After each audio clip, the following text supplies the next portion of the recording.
الحمدللہ رب العالمین والصلاة والسلام علی سید الانبیاء والمرسلین اما بعد فاعوذ باللہ من الشیطان الرجیم بسم اللہ الرحمن الرحیم۔ آگے باب الوقار والسکینتی، وقار اور سکینت کا بیان ہے، سکون کے بارے میں بیان ہے۔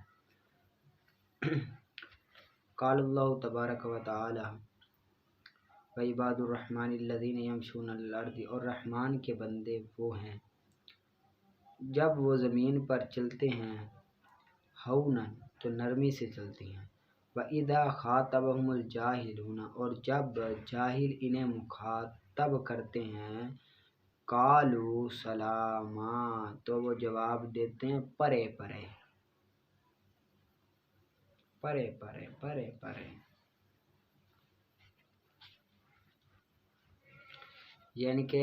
ان سے مراد ہے کہ جب رحمان کے جو بندے ہیں وہ زمین سے عاجزی اور انکساری کے ساتھ چلتے ہیں، اور جب مخاطب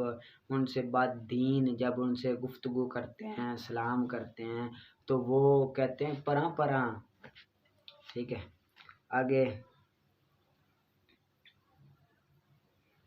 حضرت عائشہ صدیقہ رضی اللہ تعالیٰ عنہ بیان کہتی ہیں کہ میں نے نبی کریم صلی اللہ علیہ وآلہ وسلم کو کبھی منہ پھاڑ کر ہنستے ہوئے نہیں دیکھا، مستجمیعاً قط ضاحکاً، کبھی منہ کھول کر ہنستے ہوئے نہیں دیکھا، کبھی منہ کھول کر ہنستے ہوئے نہیں دیکھا، حتی ترا منہ لہواتہ، کہ آپ کو کا کوا نظر آئے، کہ آپ کا کوا، لہوات کہتے کوا نظر آئے۔ انما کان یتبسم، آپ صرف مسکرایا کرتے تھے، یعنی کہ اس طرح وہ جو سامنے لٹکا ہوا ہوتا ہے نا ہمارا، اس کو کوا بولتے ہیں۔ ٹھیک ہے، تو کبھی کوا نظر نہیں ہوئے۔ آگے یہ اتنی حدیث آپ یاد کیا کریں، آگے جو ہے نا متفقن علیہ تک آگے جو ہوتی ہے نا، یہ آپ یاد نہ کیا کریں، صرف سمجھا کریں، جو زبانی عبارت یاد کرنی ہوتی ہے وہ حدیث یاد کیا کریں۔ آگے جو امام نبوی علیہ الرحمہ نے ادھر وضاحت کی ہے نا، لہوات، یہ لفظ لہات تین کی جمع ہے، اور یہ ایک گوشت کو کہتے ہیں جو منہ کے آخری کنارے میں ہوتا ہے، منہ کے ادھر ہم منہ کھولیں نا وہ آخری لٹکا ہوا اس کو کہتے ہیں۔ ٹھیک ہے، یہ نہ کیا کریں، یہ وضاحت ہوتی ہے۔ آگے باب الندم الی اتیان الصلاۃ والعلم ونحوہما من العبادات بالسکینۃ والوقار، نماز، علم اور اس جیسی عبادات کے لیے سکون اور وقار کے ساتھ چل کر آنا مستحب ہے، ندب کہتے ہیں مستحب ہے۔ قال اللہ تعالی ومن یعظم شعائر اللہ فإنها من تقوی القلوب، اور جو شخص اللہ تعالیٰ کی نشانیوں کی تعظیم کرے گا تو یہ دلوں کے تقوی کی علامت ہے، یہ دلوں کے تقوی کی علامت ہے۔ ان ابی ہریرہ رضی اللہ عنہ بیان کرتے ہیں کہ میں نے نبی کریم صلی اللہ علیہ وآلہ وسلم کو ارشاد فرماتے ہوئے سنا، اذا اقیمت الصلاۃ، جب نماز قائم ہو جائے تو تم دوڑتے ہوئے نہ آؤ، فلا تأتوها، تو تم دوڑتے ہوئے نہ آؤ، اس کے پاس نہ آؤ، دوڑتے ہوئے اس کے پاس نہ آؤ، بلکہ چلتے ہوئے آؤ، بلکہ وتسعون، تم چلتے ہوئے آؤ، وآتوها وانتم تمشون، اس کی طرف آؤ اور سکون سے آؤ، تمشون سکون سے آؤ، اور جو نماز ملے اسے ادا کر لو، اور جو گزر چکی اسے بعد میں ادا کر لو۔ زائد کیا امام مسلم نے ایک روایت، اس میں الفاظ فَإِنَّ أَحَدَكُمْ إِذَا كَانَ يَعْمِدُ إِلَى الصَّلَاةِ فَهُوَ فِي الصَّلَاةِ، کوئی شخص نماز کی طرف جائے تو وہ نماز کی حالت میں شمار ہوتا ہے، کہ جو بندہ نماز کی طرف جا رہا ہے نا وہ اس طرح ہے کہ گویا کہ وہ نماز پڑھ رہا ہے۔ ٹھیک ہے، آگے لذا کا وَإِنْ رَكَعَ قَبْلَ إِمَامِهِ بَعْدَ قِرَأَةِ الْإِمَامِ، اور اگر رکوع کر لے اپنے امام سے پہلے امام کی قرات کے بعد تو جائز ہے اس کے ساتھ نماز پڑھنا، پس اس کو پا لے، پس وہ پائے اپنے امام کو اس میں تو صحیح ہے، ورنہ صحیح نہیں ہے۔ یعنی کہ مراد یہ ہے کہ اگر نا امام نے قرات کر لی، امام نے قرات کی، ابھی امام نے نا اللہ اکبر کہہ کے رکوع میں نہیں گیا، مقتدی پہلے چلا گیا، اگر اب امام مقتدی امام بعد میں آیا، اب جب امام آیا مقتدی یا تو وہ رکوع میں ہوگا یا رکوع سے اٹھ گیا ہوگا۔ اگر رکوع میں ہوا یعنی کہ امام اور مقتدی اگر مل گئے رکوع میں تو نماز ہو جائے گی۔ اگر یا رکوع میں امام گیا مقتدی اٹھ گیا کھڑا ہو گیا تو مقتدی کی نماز نہیں ہوگی،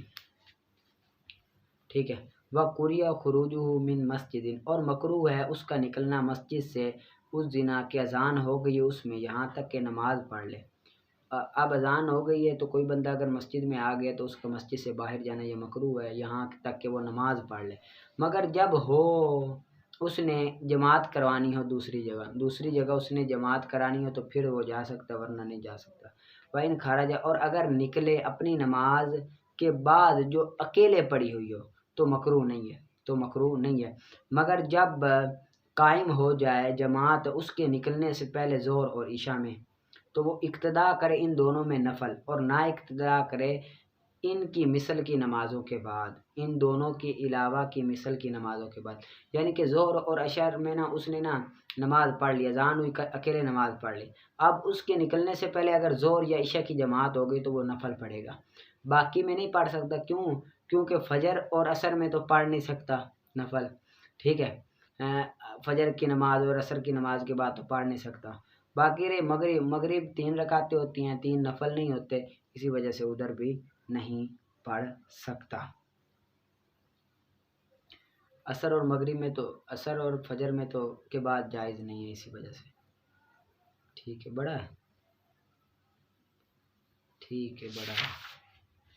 یاد کر لینا اس کو، آگے نکالیں۔ آگے آپ نے نصاب المنطق اچھی طرح سے کیا ہوگا، آپ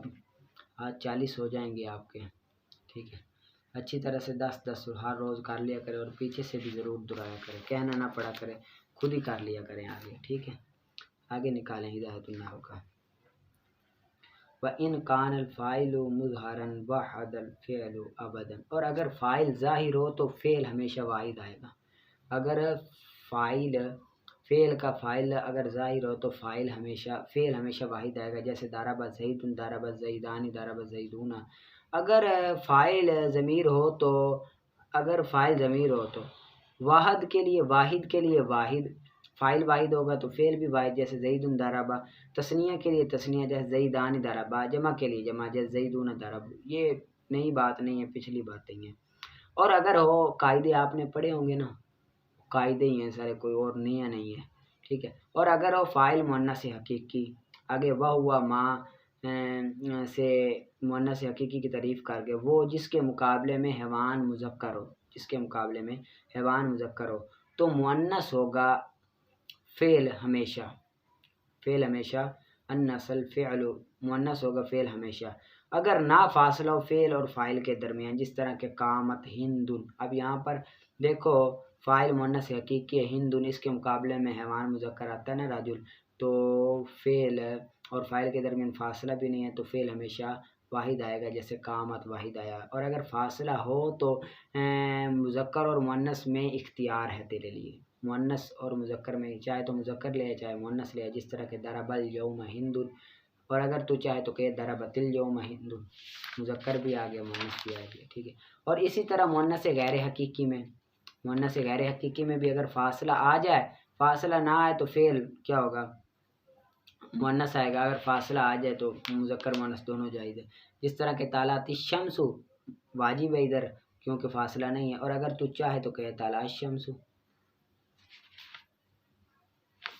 یعنی کہ فاعل مؤنث حقیقی میں بھی مذکر اور مؤنث دونوں لا سکتے، طالع الشمس، یہ جب ہو فعل کا اسناد ہو ظاہر کی طرف، یہ تب ہے جب فعل کا اسناد ظاہر کی طرف ہو، اور اگر ہو اسناد ضمیر کی طرف تو ہمیشہ مؤنث آئے گا،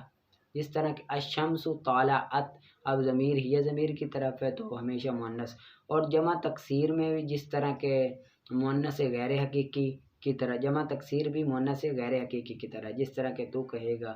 قام الرجال، اور اگر تو چاہے تو کہے قامت الرجال، اور الرجال قامت، اور اس میں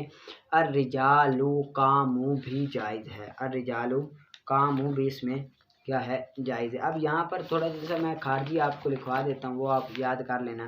کہ فعل کا فاعل مؤنث غیر حقیقی ہو تو اس کی نا دو صورتیں بنتی ہیں. کتنی صورتیں بنتی ہیں؟ دو صورتیں بنتی. ایک تو اس میں ظاہر پر ہوگا یا اس میں ضمیر ہوگا.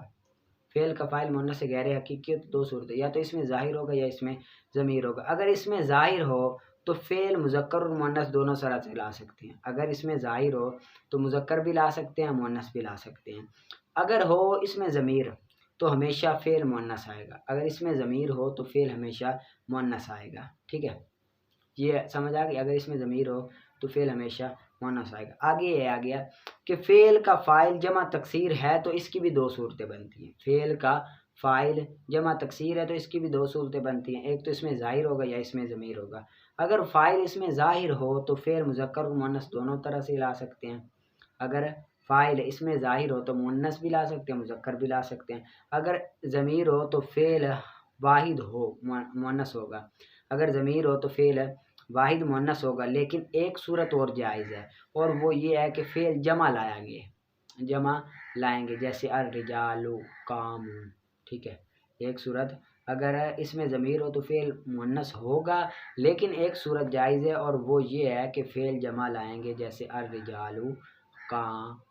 یہ جو آپ دیکھ رہے ہیں مثال میں یہ جائز ہے. ٹھیک ہے، ان کو آپ نے اچھی طرح سے محنت کر کے عبارت ترکیب نکال کر اچھی طرح سے یاد کرنا ہے. ٹھیک ہے.